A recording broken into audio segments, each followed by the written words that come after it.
and welcome to Sunday Showers from the Source. My name is Patrice Hunt, and thank you for joining me this Sunday. I don't know if you got to see the shorts, the little teasers that I put in the shorts this week about us having our first guest in recognition of Father's Day, and I'm just so excited. But what I wanted to do before we get started with our guest, I wanted to just take a minute to recap what we've been talking about the last 3 weeks.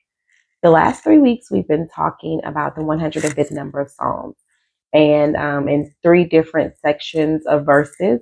The first week we talked about the promise, and that was found in Psalms 105, verse 12. And it just talked about the promise that God made to Abraham. And I kind of correlated that with us and how God will make promises to us. But we have to trust him in his timing and his way, and just trust that because he made the promise to us that it's going to come to pass. Even if it seems like he's playing the long game, even if it seems like it's taking a while, we have to trust him. And then in week 2, we talked about verses 16 and 17 of the 105th number of Psalms. And in there, we talked about the provision, and we just talked about how Joseph was the provision that God sent ahead of time for the Israelites in Egypt during the famine. And so we correlated that with our lives about how God will make provisions for us and how he'll work things out on our behalf in ways that we could not even imagine. And we didn't even know, like sometimes when our back's up against the wall and we don't know how something is going to work out, and God will just work it out for us. And then last week, we talked about verses 24 and 25. And the title of that was The Push. And so we talked about how God made Egypt uncomfortable for the Israelites, and how they were put into slavery and things like that, and how that was done to fulfill a promise. But it was also kind of done to make them uncomfortable so that they could go ahead and move on and to the promised land when the time was right. And so I correlated that with us about how sometimes we'll try to make temporary situations into permanent circumstances, and just talked about how if God is telling us to move, that we need to move, whether that's in a relationship or a job or in any aspect of life. So I thank you so much for joining me these last 3 weeks. And just so, like the first month of this podcast, I can't believe that it's already been a month since we started doing this together on Sundays. And so I hope you've enjoyed it as much as I have. And without much further ado, I would like to introduce you to our guest for the day. Hello, and this is my husband, Mr. Marcus Hunt, and he's our guest for today in recognition of Father's Day. So I had some questions that I wanted to ask him. And is there anything you want to say about yourself, or? No, let's just get started. Okay, let's just get started. We will. Okay, so in the first week of the podcast, we talked about the promise, and how the promise was linked to what promise that God made to Abraham. And so I just want to know, do you feel that there's any promise that God has placed upon your life as a father, whether that's a father, a man, a Christian, like in business, whatever the case may be?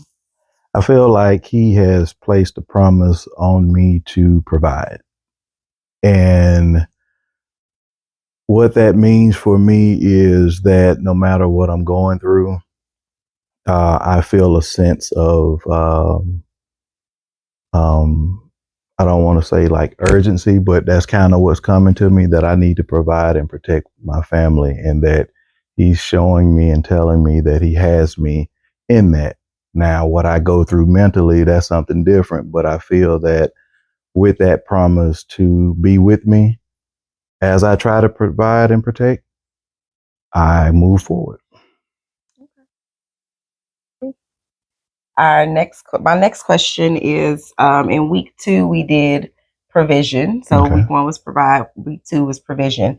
So can you give me an example, or has there ever been a time in your life when you feel like God has really like made provisions for you, like to keep you, or when things got tough, he just like kind of showed up on the scene?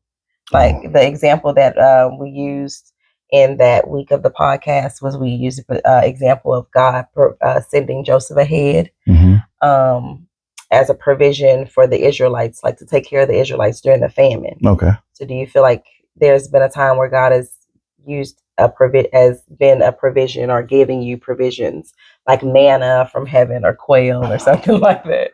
Nothing as dramatic as that, but when I worked for the city of Galveston, that job was coming to an end because it was a contract, and I did not apply to anything else. Mm-hmm. I feel as if some kind of way he orchestrated me to get a phone call from Texas Children's. And so I look at that as one. I look at the way we got in this house as another. Definitely. You know, I had called Capital One. It's okay to say names. Yeah. Okay. All right. So I called Capital One. I had been calling Capital One for, weeks trying to get somebody on the horn. Nobody answered. And when I was just about to give up, I called again, and I don't know the lady's name. I know her ID number. But she allowed God to use her. And I feel that was the provision that he set for me to call that day and get that person. And from there, we're here.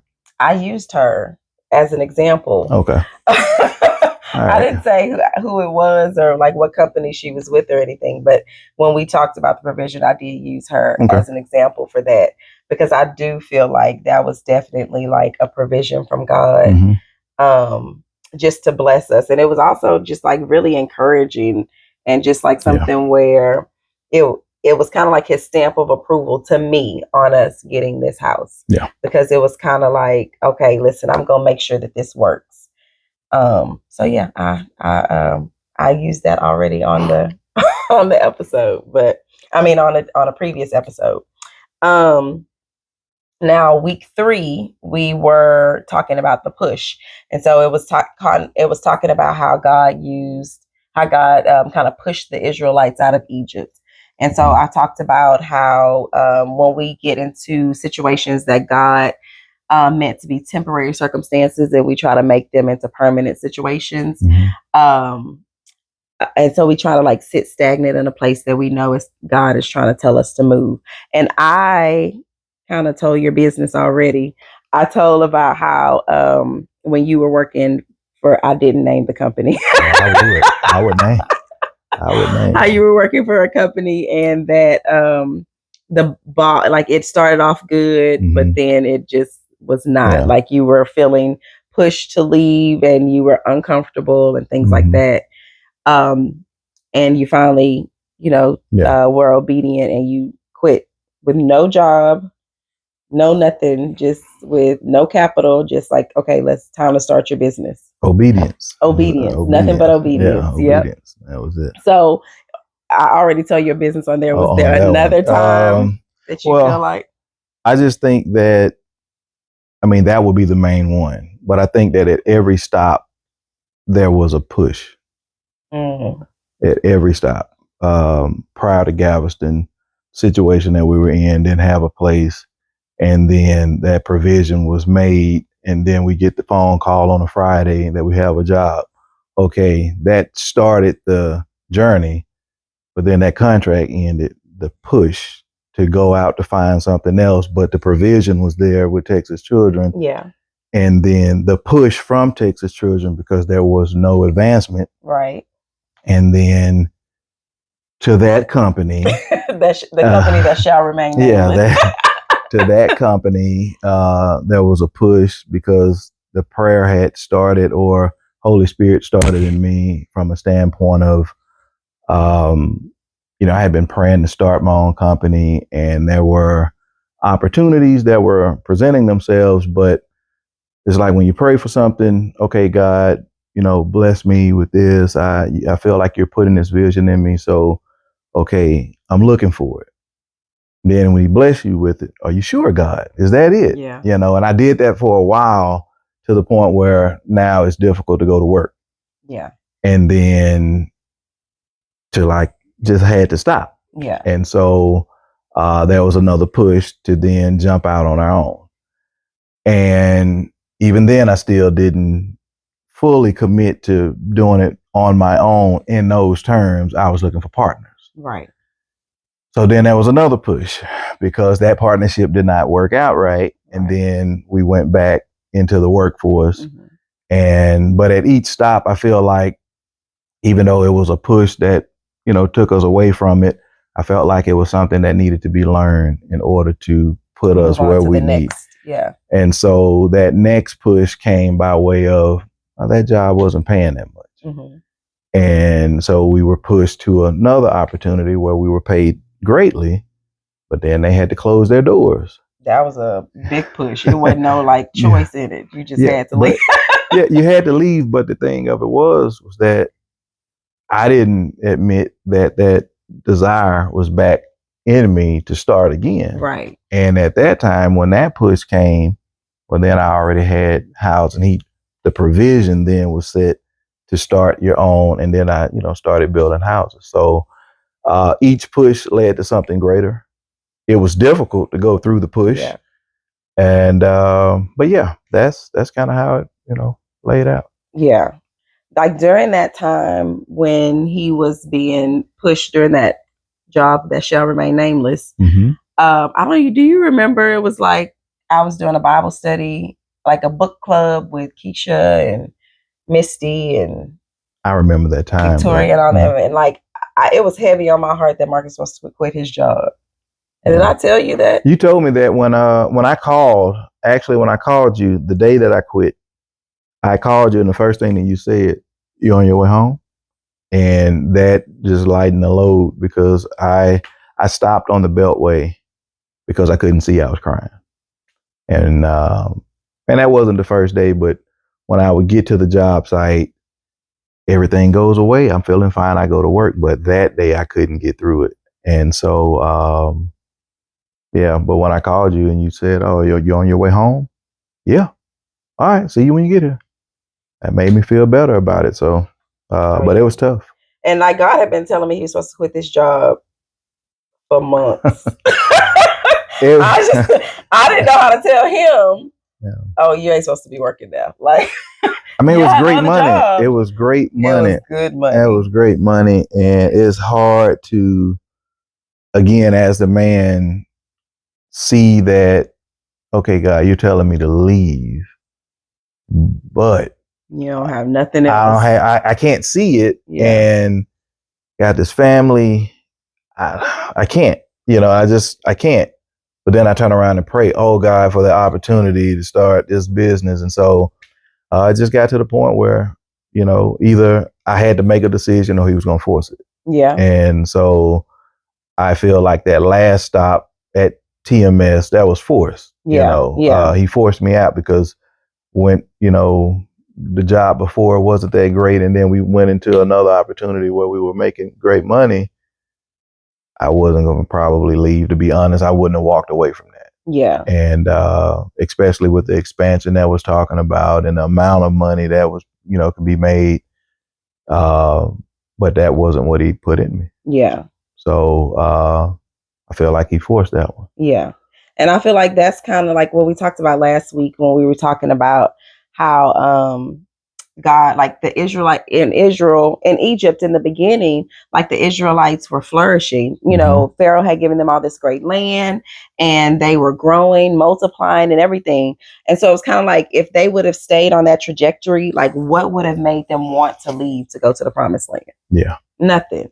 And so I feel like that's kind of like what you just said. It made me think about that. Like if, when you're sitting in a situation and you're making good money and like you have this desire or maybe this promise that God has placed on your heart, but it's risky. Yes.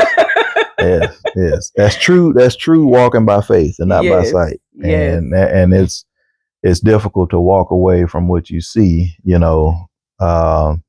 I know the saying was one in the hand is better than two in the bush.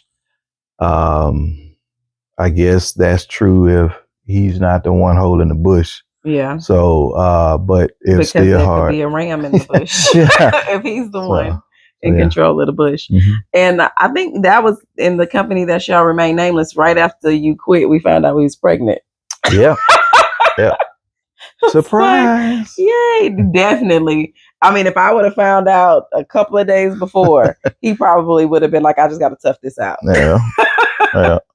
But God knew what he was doing. He's like, nope, we're going to wait this one out. Yeah.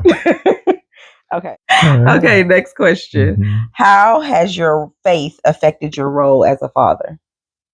Hmm. That's tough. I'm slow to speak. I try to listen first before I crack a joke or try to lighten the mood. But I try to operate less of me, more of him. Listen, um, slow to anger. Slower than me. But it's like it's taboo almost. It's like my desire or urge to say something or do something is being suppressed by the Holy Spirit because it's don't say anything. Sit back.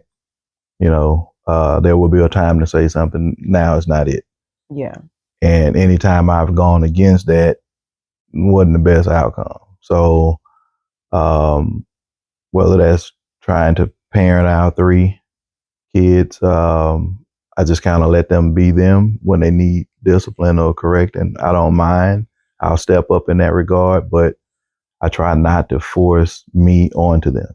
Yeah. My ideals and that and what I feel like either they should do, who they should hang out with, that kind of thing. I'm still there to help guide it, but I have to let them be them.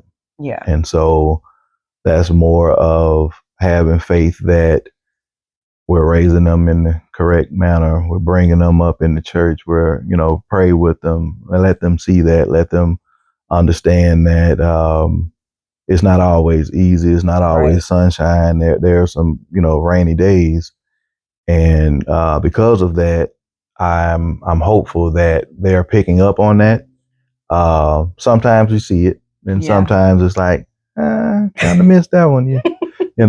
But so yeah, it's hard at times. It's hard at times just to sit back and kind of just watch it, and then it still kind of work out, for the glory of God. Yeah.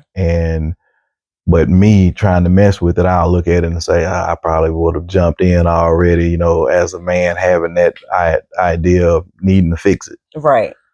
So, yeah, it just depends on the situation. Yeah. And I think one of the things that having a relationship with God has taught me is that they're his kids before they're mine. And so like when I'm doing things with them, I just have to kind of remember like he cares. Mm-hmm. It's not just like all on me or all on us.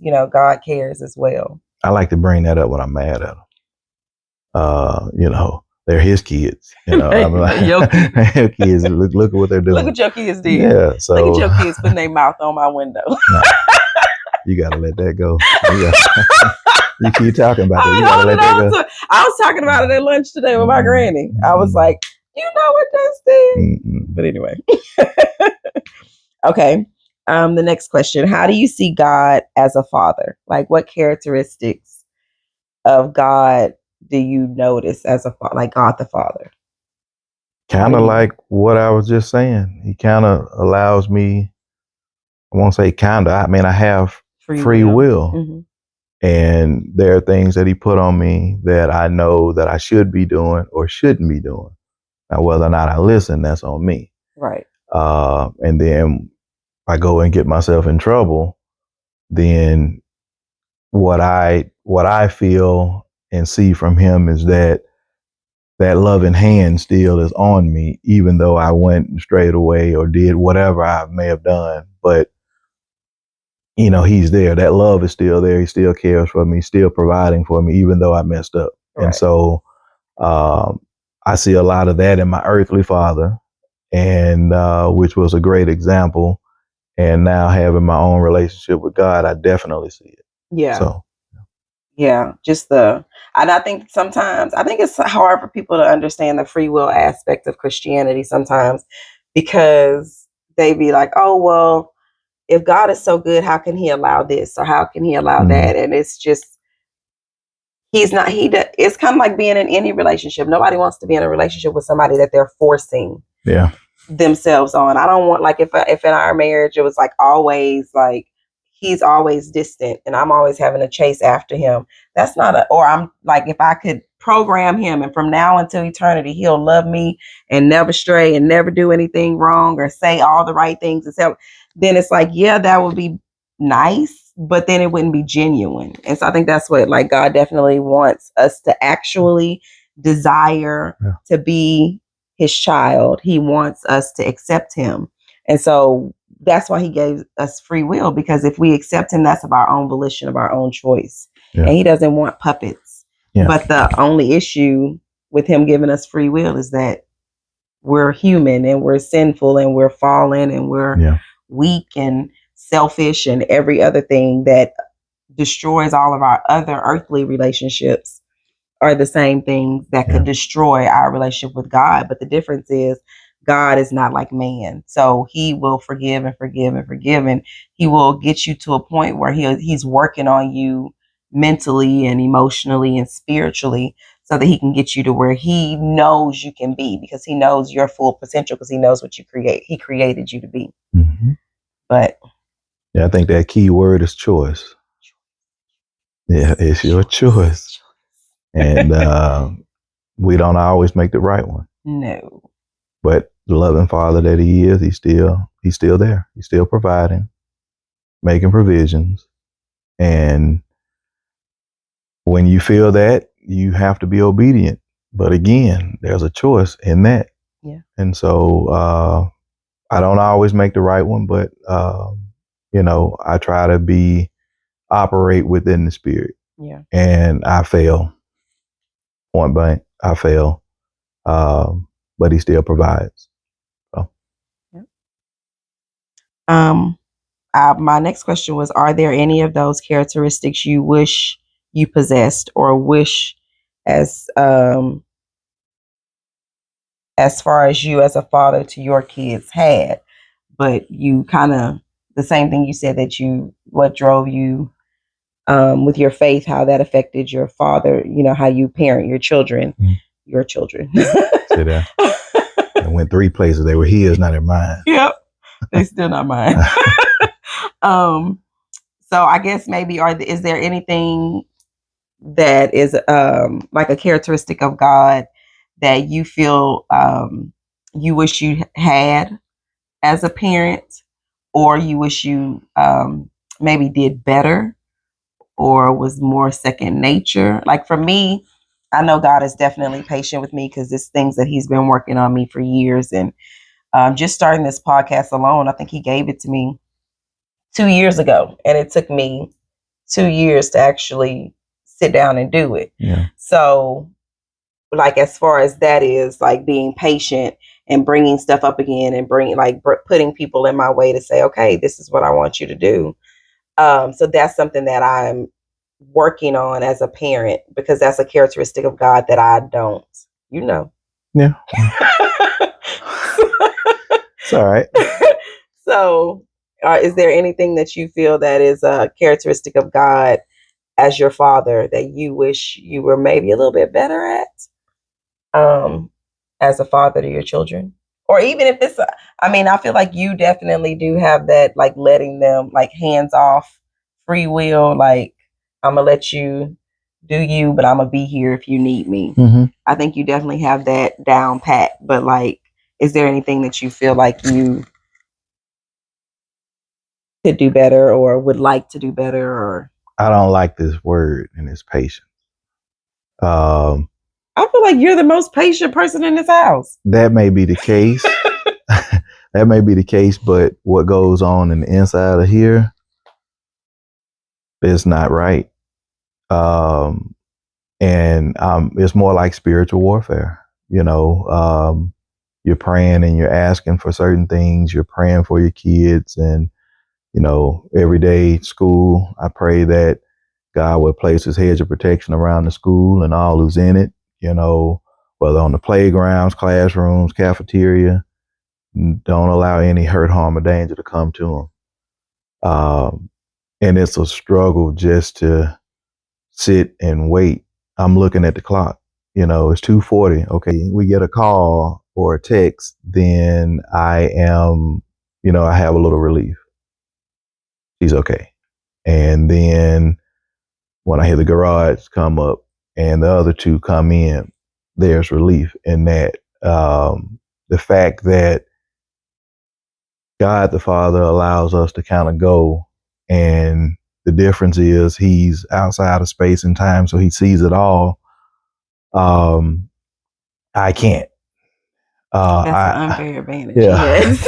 I have to have faith and trust that he's protecting them, because we take for granted that when we leave, walk out the door, that we're coming back. Yeah. And so that would be one thing, like I said, from that patience standpoint, more trusting, even in my unbelief. And then I wish that if it's something that I want my kids to take, would be their default is God. Yeah. Not what I do. It's starting to change, but sometimes when things go wrong, or all the time when things go wrong, I'm trying to figure out how to fix it. Who can I call to help? Who could do this or do that, versus God, I need you. Bring to me who will be a help, that kind of thing, taking it to him. And like I said, it's more so happening now, being able to encourage the brothers from men's group and even my nephew here now. And so it's almost like I can preach that well, but then when it's hitting home, sometimes I go back to those old ways of trying to figure things out, and then the Holy Spirit starts to convict you, and then you need to back off. Yeah. So just to trust that it'll work out, according to his will, that he'll receive the glory. Knowing that and then living it is two different things. And so I wish I can do that better. Yeah. And I wish the kids could see that in me better. Right. Not that they've said anything different. Right. But I'm judging me You're judging yourself through their eyes, through your eyes. Yeah. Yeah. So yeah, all of that. All of that. So it's, like I said, there's a lot of weird things going on in my head. And I just try not to allow for the kids to see it, experience it in that manner. The moments where I break down, try to come in the room, or I go into my other office. I won't talk about that. Everybody who know what that is. They go to. I think the biggest thing about what you said is it's like exercising your faith. Like that's what you're doing. You're working out your faith. I think that one thing that I really had to learn was that there is never going to be a time when I'm good. Like when I am always patient, always kind, always humble. Like there's never going to be time where I'm like, oh, I'm Christian. Bam, did that, check that, done. Yeah. That's never going to happen. It's always going to be a work in progress. And there are going to be times that I take 2 steps forward and 1 step back. There are going to be times where I'm doing great all day, and then the next day is just in like horrible.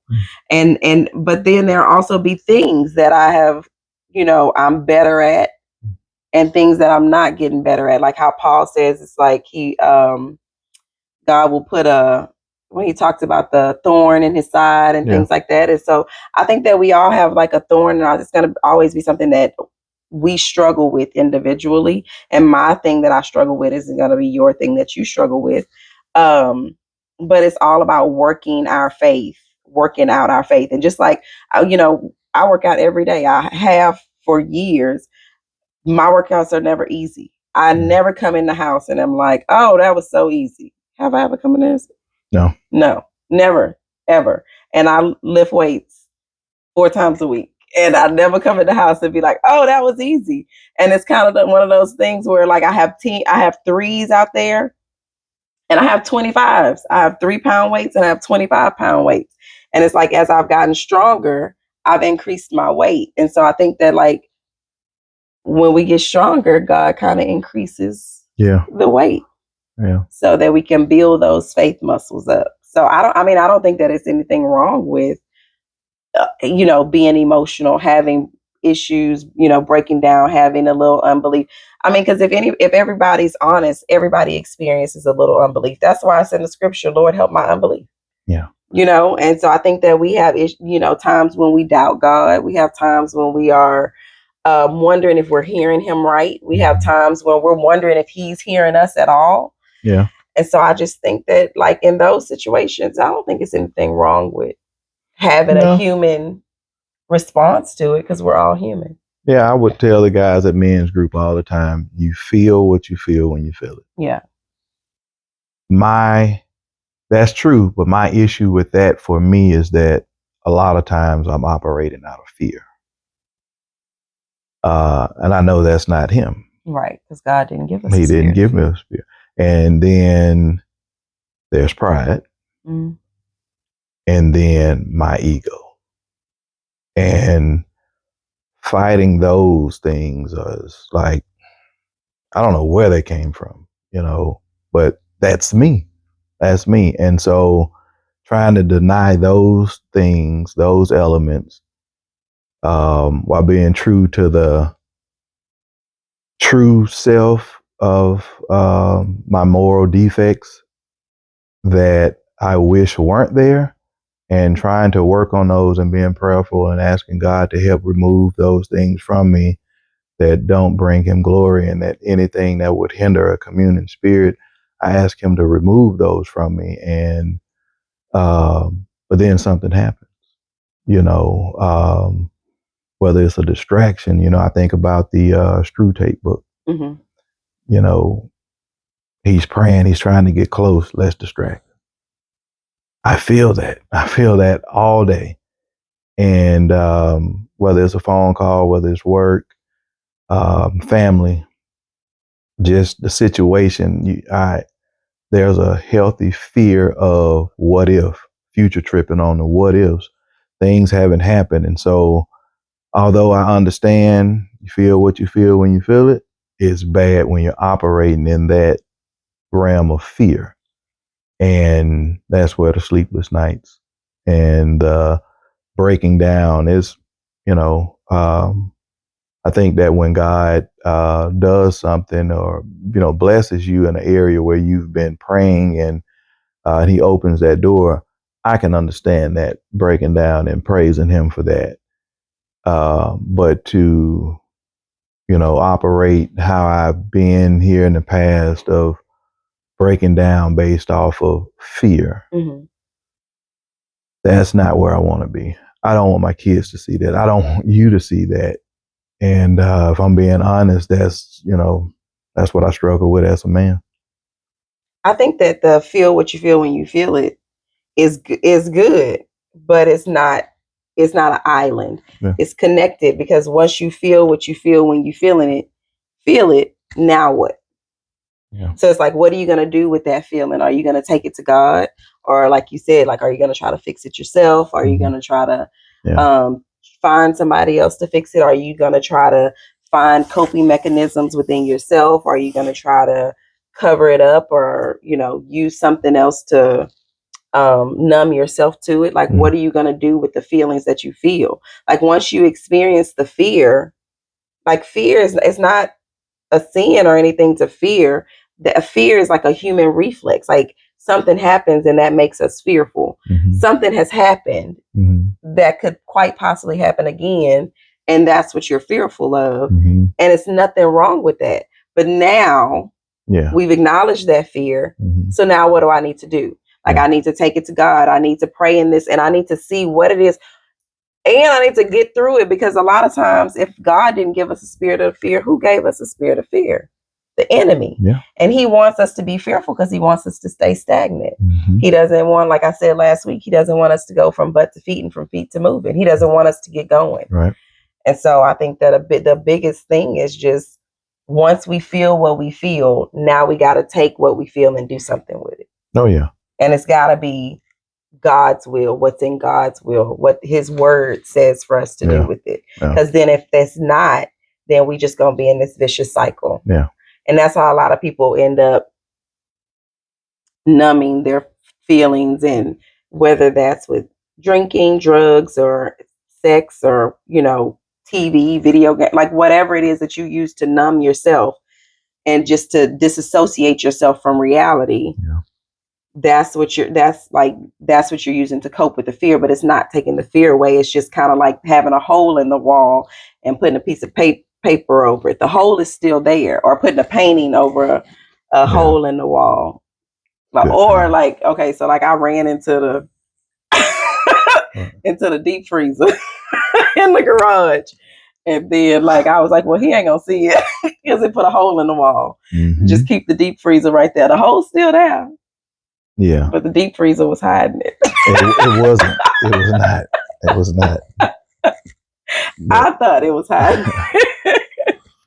But anyway, so yeah, I just feel like the fear, all of that other stuff just masks the fear. It's still there. But unless you really work it out and work on it, what the enemy's going to always continue to use the same things to get at us because he knows it'll always work. Yeah.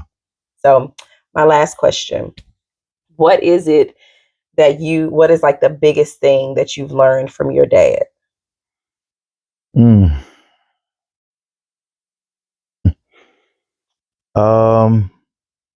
How to love, what it means to provide, what it means to protect. But, growing up, he didn't say, I love you very much. He showed it. But as you see, I tell the kids, they can come downstairs. I love you, that kind of thing. I didn't know I needed to hear it when I was younger. Now that I'm older, I'm like, I never questioned it. He showed it. I mean, you show it by, your actions, and the fact that he worked the way he did, but he was at every game. He was at every award ceremony for school, or, it wasn't a question of not whether or not he was coming. He was there. And he'll give you his last, even when he doesn't have it, he'll go get it just so he can help. So, yeah, how to love. He showed me that. Well, thank you. Because I'm on the receiving end of that love. Well, thank you so much for joining me as our first guest. Thank you. That was it? That was my last question. Yeah, I feel like I did pretty good. Anyway, thank you guys for joining us for Sunday Showers from the Source. My name is Patrice Hunt, and this is our guest. Say your name. Marcus Hunt. We hope you have a good Sunday. Bye. Bye.